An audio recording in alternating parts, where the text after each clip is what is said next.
So this chud right here got changed, and it's for the better of the game. Don't call me a chud. Well, you are. Unlike Happy Chaos though, he got to keep his shins, and Potemkin is actually pretty decent in this meta. I just think he's going to have some issues and hurdles that you're going to have to get over. I will make a guide on that eventually, but today's video, I just want to show you visual comparisons comparing the older version of the game to the current version that we're currently playing. I might want to do more characters in the future, but right now I want to focus on my boy. The first thing to note is that the slide head animation has been adjusted to be a bit more noticeable. So when he does slide head, you can kind of tell a lot more earlier compared to the other slide head animation, which at the end of the day I think left him was coping, but ayo, whatever. Now the next thing to note is the walk speed. Potemkin moves ridiculously fast now when it comes to the forward walk speed. You may not notice this, you may not think it's a big deal, but for all the Potemkin mains, they understand this means they can play neutral to an effective extent now. This is really good. The knockdown setups, you don't need to do hammerfall break, you can kind of just go for a walk.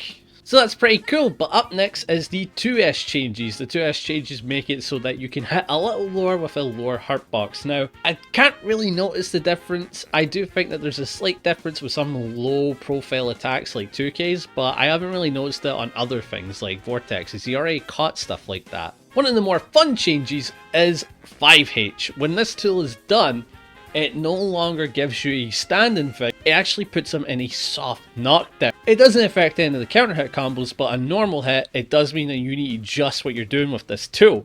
In combos, I would try to use heat tackle where you can, but if you have to use this tool, focus on taking the screen carry rather than the knockdown. Again, counter hit combos are fine, just keep in mind when you do 5H that it's a completely different tool now on hit, and be smart about it. In the corner, great reset tool.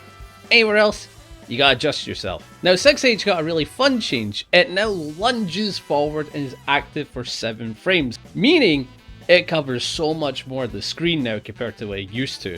Look at that. And because it's more active, characters like Goldos can't backdash it as easily after certain tools like Meaty or Close Slash. That's pretty good.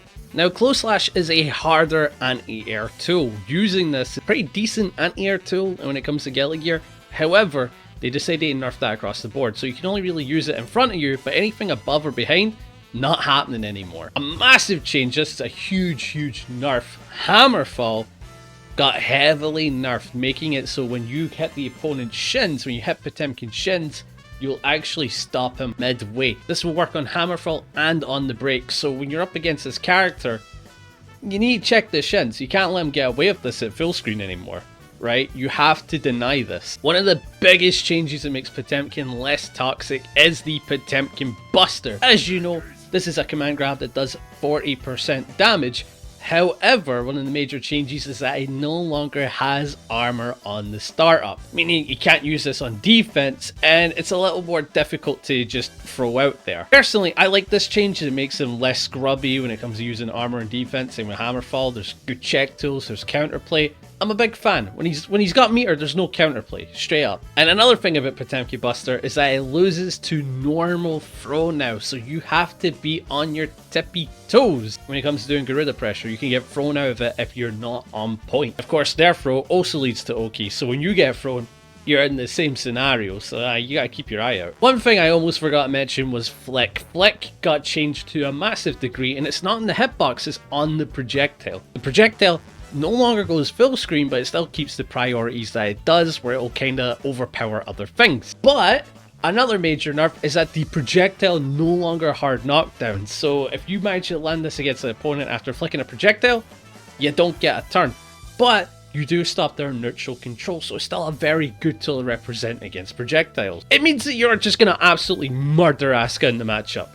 Potemkin Buster is no longer RCable as well. If you whiff this tool, you can't RC it, but you can still RC it on hit.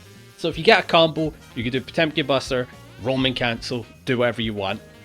But on whiff, you're not getting a thing. And this was also affected with Hammerfall PRC PB. Still a play you could do.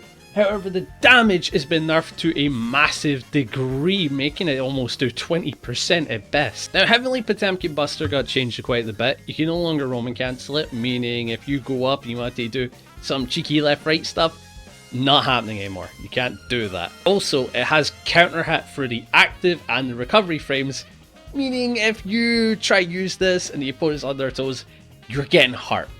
It's no longer a free escape tool from the corner. Finally, we have Giganter Kai. Now, this was a huge nerf that had Potemkin, but it was one of the ones that I suggested where Potemkin should do this. It doesn't last as long. However, the speed on it is increased, meaning if you use it from the end of the corner, it goes all the way to mid-screen. However, you're not going to get the full carry that you used to with all the screen control that you used to. It's still really good. It's just no longer a busted Aegis reflector anymore. It's more of a oppressive wall. In combos, it also come to a halt once it's hit the opponent, so you've got to be a little bit smart on using it. And that's about everything that I can know. Obviously, some of the universal mechanics hit them, like PRC and not being able to do throw RC anymore, or not being able to do Hammerfall, Heavenly PRC, but at the end of the day, he's going to be fine. I think he is a top 10 character, at least with the comparisons, but I've still to look at every other character. This is all what I think in a vacuum. Really strong, really fun, and some of the buffs that they gave him shake up the gameplay. Like, walking forward is fun. Backdash BRC disappearing, it means that he doesn't have to worry about this defensive layer anymore. Let's say the character got weaker, but in a very healthy way, compared to Happy Chaos, who got weaker in a way where he was shot dead found in the street, but you never know. He thought Happy Chaos was the worst character on launch. Give that 2 weeks, he was the best character in the goddamn game for 4 years. But that is today's video. I hope you guys enjoy looking at the Potemkin comparisons. I had a ton of fun. I want to do more Potemkin content. I want to do more Strive content. So keep your eyes peeled. I'm going to get to work. And also I'm streaming more. Hop by the Patriarch Panda Twitch as I play ranked, yap, and all sorts. But I'll catch you guys in the next one. See ya.